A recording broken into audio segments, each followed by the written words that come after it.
आइए दोस्तों, आज हम बात करते हैं कार्तिक मास की कथा के बारे में। श्रोता जी कहते हैं कि मैं आपको इस कथा का विस्तार पूर्वक सुनाता हूँ, जिसका श्रवण करने से मनुष्य के सभी पाप नष्ट हो जाते हैं और अंत समय में वैकुंठ धाम की प्राप्ति होती है। इस कथा का पहला अध्याय शुरू होता है। सूतक जी ने कहा, श्री कृष्ण जी की से अनुमति लेकर देवर्षि नारद के चले जाने के पश्चात सत्यभामा प्रसन्न होकर भगवान कृष्ण से बोले, हे प्रभु, मैं धन्य हुआ, मेरे जन्म सफल हुआ। मुझे जैसे त्रिलोक सुंदरी के जन्मदाता वे धन्य हैं, जो आपकी 16,000 स्त्रियों के बीच मैं आपकी परम सुपुत्री सुंदरी बनी। मैंने आपके साथ नारद जी को वह कल्प वृक्ष आदि पुरुष विधान पूर्वक दान में दिया, परंतु वही कल्प वृक्ष मेरे घर लहराया करता था। ये बात मृत्युलोक में किसी स्त्री को ज्ञात नहीं है। ये त्रिलोकनाथ में आपसे कुछ पूछने की इच्छुक हूँ। आप मुझसे कृपा करके कार्तिक मास की कथा विस्तार पूर्वक सुनाइए। इसको सुनकर मेरा हृदय इस करने से कल प्रांत तक भी आप पुण्य विमुख न हो। सूतक जी आगे बोलते हैं, सत्यभामा के ऐसे वचन सुनकर श्री कृष्ण ने हंसते हुए सत्यभामा का हाथ पकड़कर और अपने सेवकों को वहीं रुकने के लिए कहा। विल्योस युक्त अपनी पत्नी को कल्प वृक्ष के नीचे ले गए और फिर हंसकर बोले, हे प्रिय, 16,000 रानियों में से तुम मुझे प्राणों के समान प्रिय हो। तुम्हारे लिए मैंने इंद्र और देवताओं से विरोध किया था। ये कांते, जो बात सुनते मुझसे पूछिए उसे सुनो। एक दिन मैं कृष्ण, तुम्हारी सत्यभामा, इच्छा पूर्ति के लिए गरुड़ पर सवार होकर इंद्रलोक जाकर कल्प वृक्ष मांगा।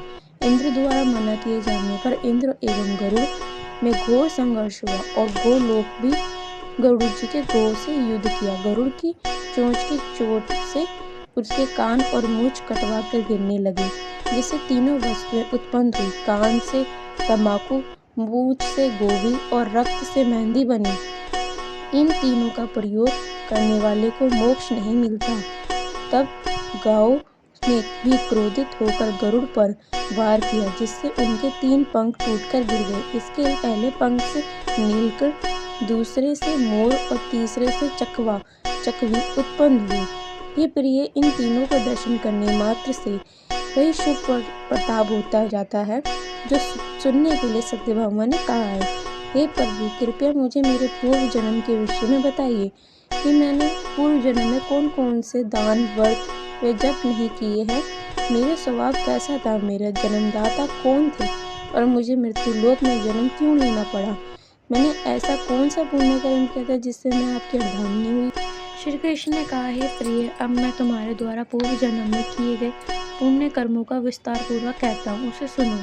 पूर्व समय में, सतयुग में, अंत में मायापुरी के अंतर्गोत्र में वेद वेदांत का ज्ञात देव शर्मा नाम का एक ब्राह्मण निवास करता था। वह प्रतिदिन अतिथियों की सेवा, हवन व सूर्य भगवान की पूजा किया करता था। वह सूर्य के समान तेजस्वी था। वृद्धावस्था में उसे गुणवंती नामक कन्या की प्राप्ति। उसे पुत्रहीन ब्राह्मण ने अपने कन्या का विवाह चंद्र नामक शिष्य के साथ कर दिया। वह चंद्र को अपने पुत्र के समान देता था और चंद्र भी उसे पिता के भांति ही सम्मान देता था।